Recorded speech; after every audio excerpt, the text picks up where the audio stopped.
네, 방금 소개해드렸던 디지털 엑스원의 정원준입니다. 오늘은 디지털 트랜스포메이션, 특히 제가 가지고 온 주제는 기존의 현재 방식의 디지털 트랜스포메이션을 계속해서 고집하지 말고 이제는 새로운 방식과 새로운 방법인 디지털 네이티브에 대한 부분으로 가야 된다라고 하는 부분으로 오늘 준비를 해왔습니다. 그래서 제가 오늘 얘기 드릴 내용은 저희 디지털 엑스원이 그동안 해왔던 어떤 그런 과정들과 고객들로부터 그리고 시장으로부터 받았던 그런 인사이트 그리고 실제 경험을 바탕으로 작성이 됐는데요. 디지털 엑스원은 어떤 회사냐면요. 결국은 기업이 또는 어떤 특정 조직이 디지털 미션을 실행할 때 그 실행을 도와주는 전문가 그룹 집단입니다. 그래서 디지털 어드바이저리와 클라우드 스트래티지 같은 클라우드 전략 그리고 실제로 이 디지털 전환 또는 클라우드를 하기 위해서 다양한 방식이 필요한데요. 요즘 화두가 되고 있는 오픈 이노베이션까지 저희는 온디맨드와 서브스크립션 모델 그리고 다양한 형태의 어떻게 보면 전달 방식을 통해서 디지털 미션 전문가로서 그런 부분들을 이제 딜리버리 해드리고 있고요. 그럼 오늘 제가 첫 번째로 얘기 드릴 얘기는 결국은 지금 아직도 저희가 이제 코로나 3년 차를 맞아서 이제 코로나 정점이라고 하는 부분을 지금 지나가고 있다고 누구들 얘기하는데요. 그럼 결국 코로나 환경으로 디지털 세상이 이미 왔다고 하는데 어떤 현상이 일어났고 그럼 앞으로 어떻게 되는지를 잠깐 짚고 넘어가겠습니다. 당연히 이제 코로나 이전에는요. 온라인 비대면 환경보다는 오프라인 대면 환경이 더 선호가 됐었고요. 그리고 당연히 오프라인 비즈니스 중심으로 모든 글로벌 기업들이 가고 있었습니다. 그렇지만 이제 코로나가 이제 도래하면서 결국은 비대면에 온라인이 늘어날 수밖에 없었는데 결국은 환경 제한이라고 하는 즉 오프라인의 환경을 제한시키고요. 그리고 온라인을 쓰다 보니까 시스템 활용을 어떻게 보면 이제 늘릴 수밖에 없는 IT 활용이 늘어날 수밖에 없었고요.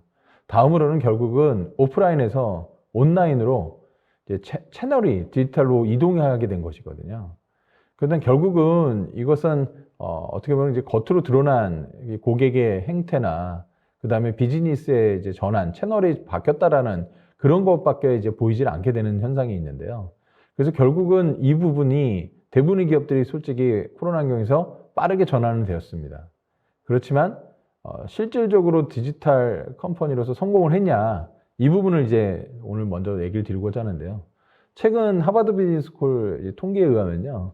상위, 하위 이제 25% 기업들만 이제 뽑아서 비교를 해봤더니 결국은 매출 총이익, 즉 코로나 시즌에 이 소위 말하는 디지털의 비중이 높아지다 보니까 이 잘했던 기업과 못했던 기업들의 격차는 매출과 그 다음에 세전이익이나 당기순이익 비교했을 때 점점 커지는 건 분명합니다.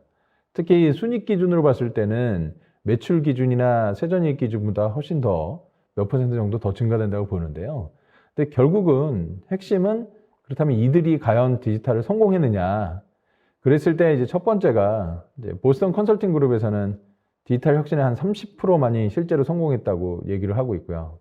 그리고 KPMG에서는 한 96%가 디지털 혁신은 지금 현재 일부 단계 착수는 하고 있다. 근데 포브스에서는 무려 84%가 실패했다고 보고를 했습니다. 그리고 여러분들이 잘 아시는 IT 전문 리서치 기관인 가트너에서는요.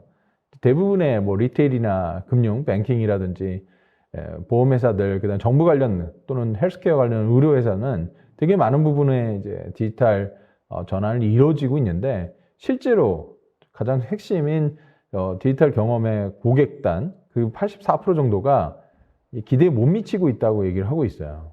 그러니까 결국은 실제로는 매출과 어떤 영업이익 측면에서는 간격도 벌어지고 상당히 쫓아가는 각오는 있지만 많은 기업들이 디지털의 본질과 핵심으로는 아직까지도 가지 못하고 있다는 얘기를 하고 있는 겁니다. 그럼 그 기업들은 어떤 방식을 취했는지, 뭘 했는지를 간단히 세 가지를 얘기를 드리면요. 첫 번째로는 이제 전환 추진 방식, 특히 디지털 전환 추진 방식 세 가지로 요약이 됩니다. 결국 기존 사업에 전환을 했던 프로젝트들이 있고요.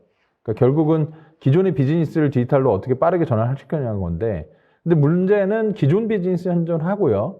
디지털 쪽에 이제 새로 나오다 보니까 서로가 충돌될 수밖에 없는, 그러니까 매출을 경쟁한다거나 영업적인, 고객적인 경쟁까지도 이제 불가피한 상황이 있었고요. 그 다음에 이런 아이디어들과 사업들을 이제 실행을 할 때 최근에 대기업들뿐만 아니라 많은 기업들이 사내 벤처나 스타트업을 육성을 했습니다. 그리고 실제로 스핀오프도 했었고요. 그렇지만 성장과 엑시트 등의 한계가 있다 보니까 어떻게 보면 이제 지금 성적표는 그렇게 좋지 않은 지금 상황이 좀 일부 있고요. 그리고 세 번째로는 이제 내부에서 안 되니까 외부 스타트업에 대한 투자나 M&A, 인수가 이제 많이 있었죠. 근데 문제는 이걸 기업 안으로 가지고 왔을 때, 그리고 이것들을 같이 성장했을 때, 이제 협업이나 동반 성장했을 때 어떤 그런 난관들이 이제 계속 있었던 겁니다. 자, 그리고 이제 중요한 부분은 기업들이 이제 디지털 IT에 관한 주요 전환 과제를 했었는데요. 첫 번째가 이제 클라우드 전환. 결국은 이제 클라우드를 데이터 센터에서 결국 클라우드로 단순 이관하다 보니까 좀 낮은 더딘 속도들 이런 부분들 이슈가 좀 있었고요. 그리고 데이터에 대한 중요성이 높다 보니까 데이터 중심으로 플랫폼을 통합해서 구축을 하고 많은 것들이 일어났지만 실제로 현업단에서 비즈니스 단에서는 활용이 부족하거나 효과가 미흡하다는 피드백이 되게 많습니다. 근데 결론적으로 이 디지털의 핵심은 신기술일 텐데요. 특히 AI라든지 블록체인이라든지 최근에 이제 메타버스 NFT까지 나오고 있는데 결국 이 기술들이 계속 지속적으로 진화를 하고 혁신하고 있거든요. 근데 여기에 따라가기도 지금 급급한 상황이 지금 온 거죠. 그러다 보니까 대부분 이제 파일럿 프로젝트 같은 이제 시범 프로젝트에서 끝이 났었고요. 자, 그리고 마지막으로 이제 인사 및 업무 환경, 특히 가장 중요한 부분인데요. 뭐 결국은 디지털 플랫폼이나 디지털 프로젝트가 중요한 것이 아니라 일하는 방식과 문화 이런 부분들을 바꿔야 된다. 그래서 최근 들어서 애자일 업무 방식, 그리고 수평적인 인사 체계, 그리고 재택 원격 근무 같이 다양한 부분까지 적용이 됐는데 결국 이 부분도 실제로 본질적인 부분보다는 이 제도나 정책, 기업 내 프로세스적인 부분만 이제 어떻게 보면 변화되다 보니까 이제 이슈가 됐던 거죠. 자, 그러면 지금까지가 결국은 주요 디지털을 해왔던 어떤 패턴 유형이라고 본다면 다음 넥스트는 결국 우리가 어떻게 해야 되느냐, 그게 전환점에 와 있다고 보여지는 거고요. 그래서 글로벌 리서치 결과를 제가 잠깐 갖고 왔습니다. 첫 번째는 이제 목적과 목표 방향에 대한 합의가 좀 부족하다는 얘기를 많이 하거든요.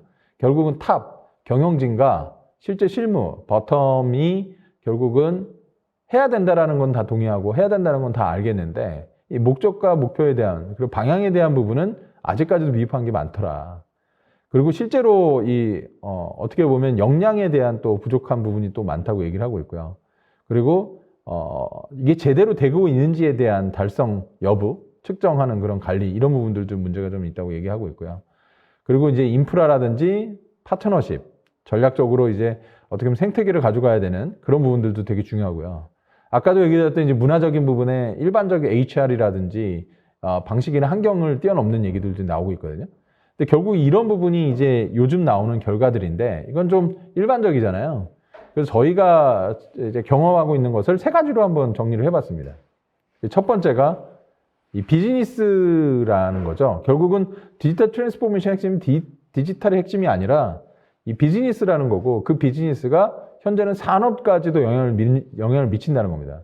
그래서 이거는 당연히 인정을 해야 되는 겁니다. 우리가 기존 레가시 비즈니스가 디지털과 충돌은 불가피하고 실질적으로 산업까지도 와해를 하기 때문에 그 시장에 맞게끔 대응을 잘 해야 되느냐 이게 이제 관건이 되는 거고요. 그리고 이제 중요한 것은 결국은 고객이다. 그래서 다이렉트 컨슈머 같은 D2C 전략이라든지 최근에 이제 밸류 체인 인테그레이터 이런 전략들까지 나올 정도로 상당히 이제 트랜스포메이션이 좀 더 고도화되고 있다는 거고요. 두 번째는 아까도 얘기 드렸던 이제 기술적인 부분인데 이 이머징 테크놀로지라고 하는 이 디지털의 첨단 기술들은 이게 완성 단계가 아니라는 거죠. 그러니까 결국은 우리가 한 번의 프로젝트로 절대 끝날 수가 없고요. 계속 진화할 수 있기 때문에 그 기술들을 어떻게 하면 우리가 혁신 로드맵을 갖고 따라갈 수 있는 그런 체계가 필요하다는 겁니다. 그래서 더 이상 디지털은 단순 도입이나 구축 프로젝트로 끝나지 않는다. 이 부분이 이제 가장 큰 포인트라고 보시면 되고요. 마지막으로는 클라우드 전에 인프라스트럭처에 대한 부분인데요. 이제 더 이상은 인프라가 아니라 플랫폼 관점으로 봐야 된다는 겁니다. 그래서 클라우드도 단순히 이전하고 끝나는 것도 아니고요. 그리고 기존에 있는 레가시들을 우리가 억지로 또는 계속 남겨진 상태로 끌고 갈 수도 없는 상황인 거죠. 그러다 보니까 이제 하이브리드에 대한 얘기도 이제 나오기 시작했던 거고요. 결국 핵심은 어떻게 그것들을 연계하고 통합해서 자동화할 것이냐, 그리고 플랫폼화할 것이냐가 핵심이었던 겁니다. 결국 이 부분에 맞춰서 최근 들어서 이제 소위 말하는 디지털 전환과 클라우드에 대한 전환 전략이 바뀌고 있다고 보시면 될 것 같습니다. 저희가 생각하는 그래서 넥스트는 바로 디지털 네이티브입니다. 이 부분은 제가 잠깐 영어로 정리를 해왔는데요. 이 디지털 네이티브는 크게 세 가지로 나뉩니다. 첫 번째가 바로 고객 중심이라고 하는 고객단에서의 커스터머 밸류 체인에 대한 인테그레이션, 통합입니다. 그러니까 우리가 현재 D2C라고 해서 고객 앞단, 프론트 단에 있는 고객의 접점을 가져가고 고객으로 발생되는 모든 데이터를 통해서 고객의 개인화나 맞춤형, 추천까지도 가고 있는데요. 결국 핵심은 고객과 직접 비즈니스를 한다는 의미고요.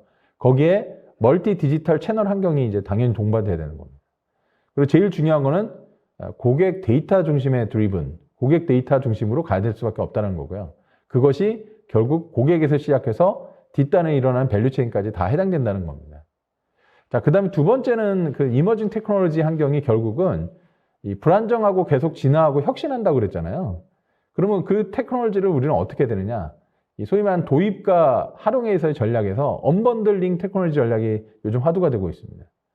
결국은 우리가 이 기술이 바뀌고 솔루션이 바뀌고 새로운 기술이 나올 때마다 계속 체인지, 이 바꿔가면서 이제 갈아 꼈는데 그 번들링이라고 하거든요. 근데 그 번들링도 이제는 완전히 통째로 다 프레임워크를 다 드러낼 수도 있고요. 플랫폼을 통째로 바꿀 수도 있기 때문에 그럼 결국은 이거는 어떻게 되냐면 우리가 완전히 이제 타이트하게 연결되고 락인되어 있는 환경이 아니라 유연하고 느슨한 오픈되어 있는 환경에서 언제든지 리플레이스가 가능한 바꿔치기가 가능한 그런 환경으로 바뀌어야 되는 거고요. 그러다 보니까 서비스 자체가 하나의 인디펜던트, 독립적이어야 되고 데이터 프로세싱도 되게 독립적으로 일어날 수 있는 그러다 보니까 이제 요즘 마이크로 서비스라는 얘기가 많이 나오는 거죠. 당연히 이런 부분들이 결국은 우리가 기술 전략에 있어서 가장 중요한 또 포인트가 되는데 바로 디지털 네이티브가 이 부분을 이제 추구를 하고 있고요. 세 번째로는 결국 클라우드가 단순 마이그레이션이 아니라 클라우드 네이티브 플랫폼으로 간다. 그러니까 시작부터 아예 클라우드에서 시작을 한다는 얘기도 하고요. 그 다음에 클라우드 본연의 클라우드의 핵심적인 그 부분을 가지고 네이티브한 서비스로 갖추고 아키텍처를 구현하는 분도 있습니다. 근데 핵심은 뭐냐면요. 결국은 기술과 비즈니스가 계속 바뀌고 변할 때 이 지속 가능한 환경에 아키텍처와 플랫폼을 가져갈 거냐에 대한 핵심이 하나 있고요. 또 하나는 가용성입니다. 결국 스케일업해서 상당히 빠르게 플랫폼이 이제 늘어날 텐데 이 소위 말하는 가용성적인 측면이 얼마만큼 받쳐주느냐가 관건이거든요. 최근에 우리나라에서 디지털 장애 사고 많이 일어날 때 화두가 되고 있는데 이제는 장애가 일어나거나 사고가 나면 이제 완전 마비가 되고 아예 비즈니스가 안 되잖아요. 결국은 최근에 얘기 나오는 이 죽지 않는 그래서 그런 서비스를 어떻게 만들 거냐.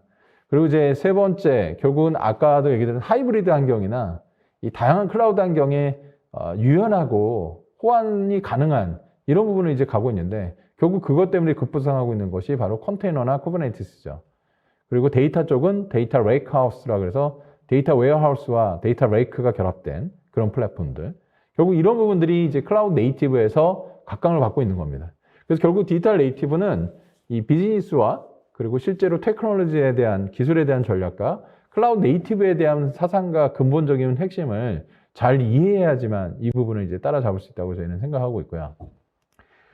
자, 그러면 이제 디지털 네이티브의 가장 중요한 부분인데 디지털이 그렇다고 100% 완전 네이티브 환경을 가는 것이냐? 그러지 않다라는 거죠. 그리고 기존에 있는 전략들과 레가시는 공존하거든요. 그럼 핵심은 첫 번째가 이제 디지털의 그 전략으로 D2C, 즉 다이렉트 컨슈머 전략을 한편으로는 반드시 해야 되고요. 그 다음에 또 하나는 이 디지털을 레가시로 트랜스폼 해야 되는, 즉 우리가 레가시를 디지털로 트랜스폼 했다면 이제는 성공한 디지털의 유형을 가지고 레가시에 적용을 해야 되는 오히려 역상황이 발생을 하고 있고요. 실제로도 이런 부분을 이제 피지털 또는 피지컬한 환경, 물리적 환경을 디지털로 예전엔 전환했다면 이제 디지털 환경을 피지컬 환경에 입히는 전략으로 지금 또 바뀌고 있거든요. 그래서 결국 이 부분이 하이브리드 전략으로 지금 가고 있습니다. 그래서 안에서 했던 부분을 밖에서 그리고 실제로 트랜스폼이 아니라 트랜스포라고 하는 갈아타기 전략. 그래서 이런 부분들이 결국 디지털 네이티브의 가장 큰 핵심 전략이고요.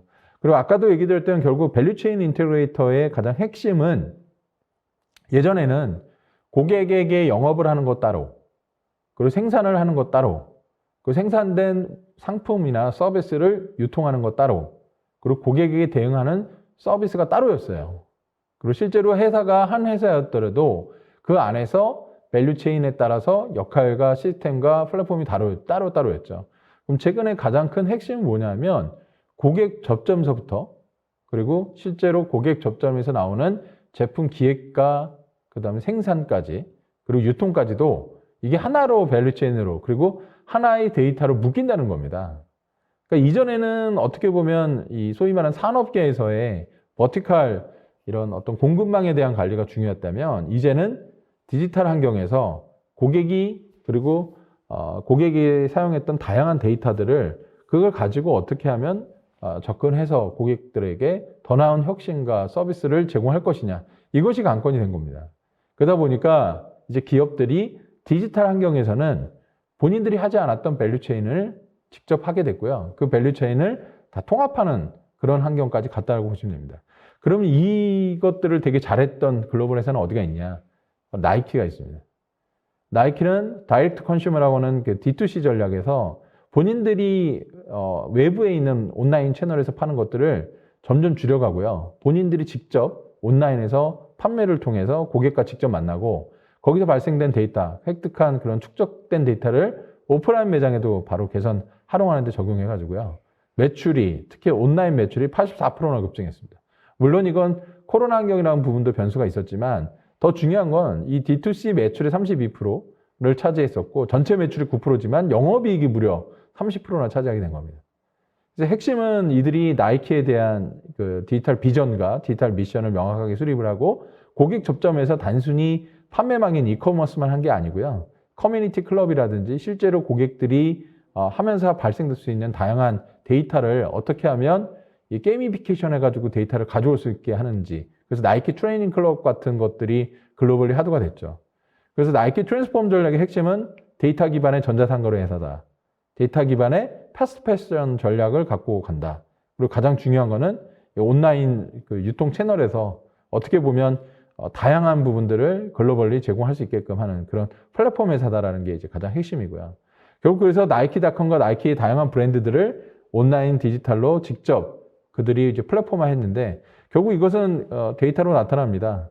D2C 구매에 실제로 상당히 많은 경우 미국 시장은 D2C로 가고 있는데 온라인 구매 고객의 한 45%가 D2C 웹사이트에서 구매 고객이 일어났고요. 그리고 D2C 시장 규모는 코로나 이전에 비해서 훨씬 더 급증하고 있는데 나이키의 연간 매출이 여기서 어마어마한 부분으로 전환이 되고 있는 거죠. 결국 이것은 나이키만의 얘기가 아니고 결국은 미국의 D2C라든지 밸류체인 쪽에서 가장 큰 변화가 이미 시작되고 있는데 그걸 누가 선도하고 리딩할 것이냐가 가장 큰 화두가 됐던 것이죠. 자, 그 다음에 제가 두 번째로 얘기했던 게 이제 테크놀로지의 전략이 바뀐다. 특히 리번들링이라고 되어 있는데요. 결국 디지털 테크 기술을 어떻게 하면 재결합하고 새로운 기술들이 나오거나 도태되는 기술들을 어떻게 보면 이제 리플레이스, 교체를 해야 되는 것이 가장 중요한 거죠. 그래서 결국은 이런 리번들링 과정이 어떻게 보면 기술에 가장 우리가 락인되어 있는 걱정하고 계시는 그리고 그래서 그 기술에 대한 락인도 회피를 해야 되고요. 또 하나는 이제 기술이 되게 복잡해지고 점점 많아지면서 그럼 결국 이런 부분들이 우리가 어떻게 헤쳐나가야 될지 이 부분이 이제 가장 핵심이거든요. 그리고 거기에는 결국 서비스 아키텍처를 모듈화해서 분리를 시키고요. 모듈 간 인터페이스를 상호 의존적으로 잘 하느냐. 이게 이제 관건이 됩니다. 그리고 이것은 하나의 사이클을 이루게 되죠. 결국은 언번들링 상태에서 다시 리번들링이 되는.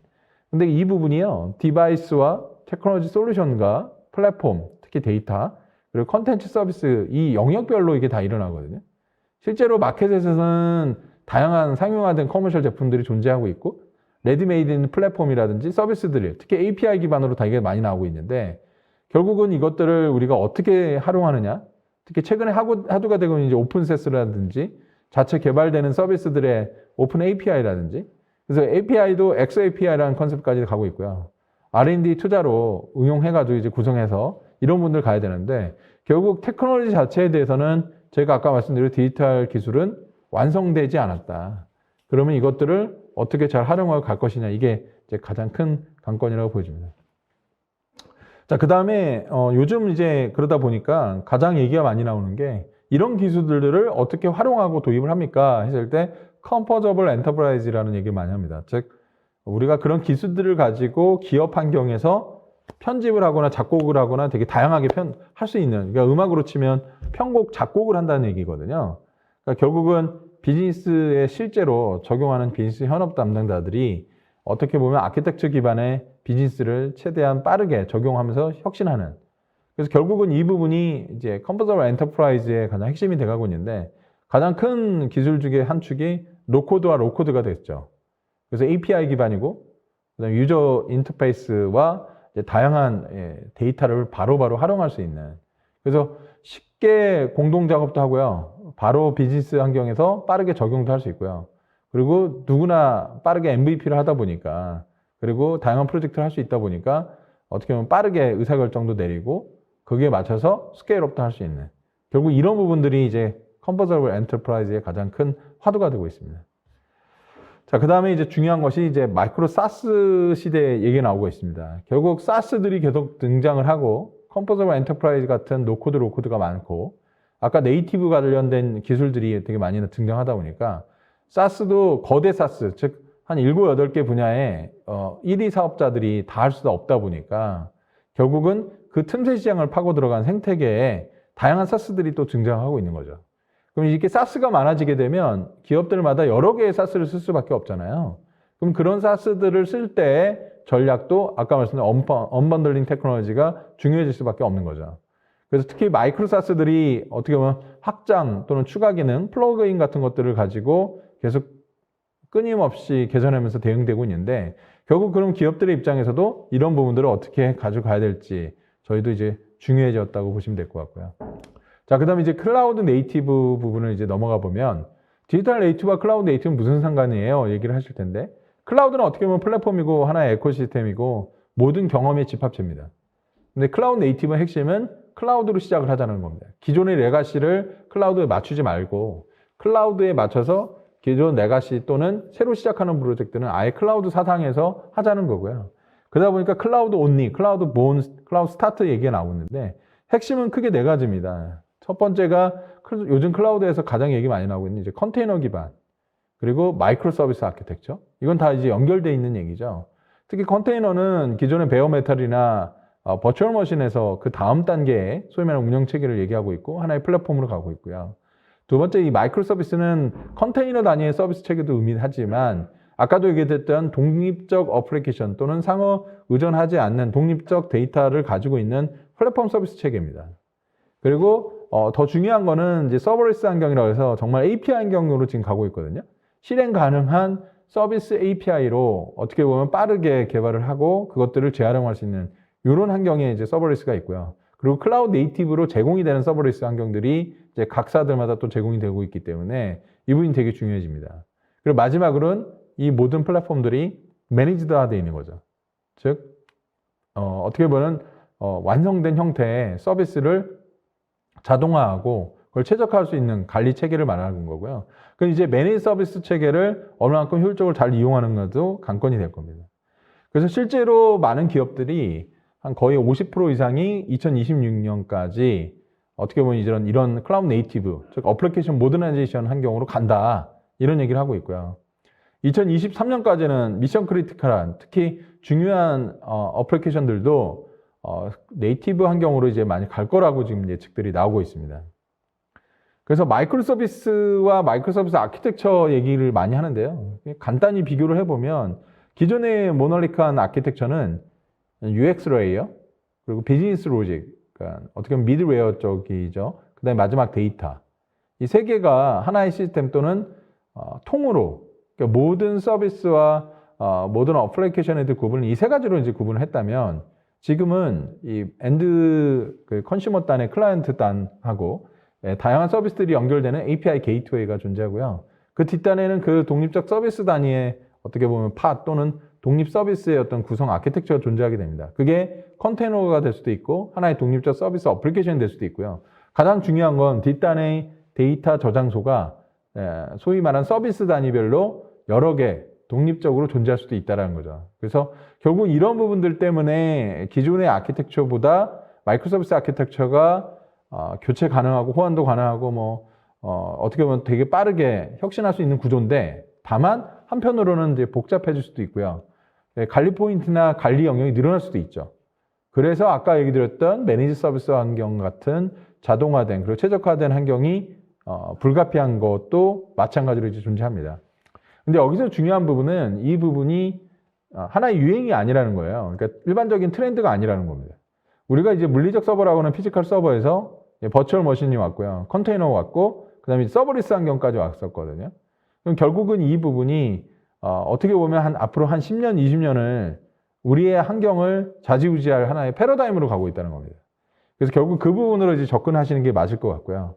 그러면 이 부분에 대표적인 기업들이 뭐 요즘 제가 얘기 안 드려도 넷플릭스라든지 모빌리티의 넘버원 회사인 우버라든지 그 다음에 우리나라의 카카오 같은 위챗 뭐 이런 회사들 보면요. 넷플릭스는 프로덕션 환경, 운영 환경에서 600개 이상의 서비스 하루에 100개 이상 배포가 일어난다고 합니다. 우버는 프로덕션 환경에서 한 1000개 이상의 매주 몇천 번 이상의 소위 말하는 신규 업데이트와 배포가 일어나고요. 위챗 하루에 1000번 이상, 3000개 이상의 서비스가 소위 말하는 마이크로 서비스로 되어 있고요. 자, 여기서 핵심은 결국 이 기업들은 하이퍼스케일러 기업이라고 많이 하는데요. 어플리케이션 현대화가 돼 있죠. 그러니까 클라우드 네이티브 컴퍼니라는 얘기를 합니다. 근데 이 기업들의 공통점은 하이퍼스케일러지만 핵심이 아주 빠른 민첩한, 즉 고객의 요구와 서비스에 대응되는 환경에 민첩성을 갖고 있다. 그 다음으로는 고성능 플랫폼이다. 즉 성능 자체에서는 전혀 느리거나 대응이 어렵지 않다라는 거고요. 마지막이 고가용성입니다. 제가 뒤에서 다시 얘기 드리겠지만 소위 말하는 죽지 않는 서비스. 근데 그들은 죽어도 되는 서비스라고 얘기하죠. 그래서 고가용성의 핵심을 좀 잠깐 더 들어가 보면 제가 여기 표현은 죽어도 되는 서비스라고 했는데 어느 하나의 서비스가 죽어도 다른 쪽에서 그 서비스가 작동이 되기 때문에 관계없다는 얘기입니다. 근데 이 컨셉이 SRE라 그래서 결국은 사이트 릴라이비리티 엔지니어링에서 구글에서도 처음에 나왔었죠. 그래서 구글은 100% 모든 환경에 이런 부분들을 목적을 가지고 하고 있는데 대표적인 게 이제 인프라 같은 경우도 대규모 트랜잭션이나 대규모 트래픽, 특히 재난 환경에 맞게끔 2중화, 3중화 이상의 그리고 액티브 스탠바이가 아니라 액티브 모드로 백업 및 복구 환경이 완벽하게 이제 갖춰져야 되는 거고요. 그리고 실제로 서비스가 실행 오류나 업데이트 오류가 있더라도 독립 단위로 움직여야 되니까 당연히 마이크로 서비스나 SRE 아키텍처가 기본이고요. 그리고 최근에는 이제 보안 쪽의 사고들이 워낙 많다 보니까 디도스, 랜섬웨어, 뭐 스워팅뿐만 아니라 다양한 부분에 보안을 해야 되는데 요즘 화두가 되고 있는 게 제로 트러스트 보안이라든지 뭐 소위 말하는 노 패스워드라든지 결국은 좀 더 강력한 이런 아키텍처 체계를 이제 가게 되는데요. 결국 핵심은 이 프로덕트, 서비스와 인프라스트럭처 이것을 지탱하고 있는 SRE 아키텍처가 핵심이 될 거라고 보여지고요. 당연히 그 변화와 자동화, AIOps, 그 다양한 기술들이 어떻게 하면 이것들을 잘 유기적으로 돌아가게끔 하느냐가 이제 관건이 됩니다. 자, 그래서 저희가 오늘 발표드린 내용을 이제 좀 간단히 종합을 해보면 결국 디지털은 지금 현재에서 절대 머무르지 않을 겁니다. 그리고 우리가 하고 있는 것도 하나의 프로젝트로 절대 끝나지 않을 겁니다. 그리고 계속해서 새로운 디지털 관련된 뉴 트렌드가 나오고 있거든요. 저희가 이 세 가지를 이제 3N이라고 얘기하는데 그러면 그 다음에 그럼 현재 어떻게 보면 우리가 한 사이클을 돌았는데요. 그럼 그 디지털의 넥스트는 어떻게 준비해야 되느냐? 무엇을 준비하고 실행해야 되느냐? 이게 이제 가장 중요한 포인트가 될 거고요. 근데 중요한 건 또 하나가 그 중에 하나는 그 중에 어느 것들은 어떻게 보면 우리의 노멀한 아주 일반적 환경으로 가고 있다는 거예요. 그럼 결국은 지금 나오고 있는 디지털의 계속 진화와 혁신이 이 새롭고 넥스트고 노멀이 될 건데 그럼 우리는 이것들을 어떻게 대응하고 준비해야 되느냐. 그래서 저희가 얘기 드렸던 디지털 트랜스포메이션은 이제 트랜스포메이션이 아니라 결국 이제 디지털 네이티브 환경에서 어떻게 가져가야 될지 그것들을 고민해야 되는 단계가 이제 왔다. 이제 그렇게 말씀드리고 오늘 발표는 마치도록 하겠습니다.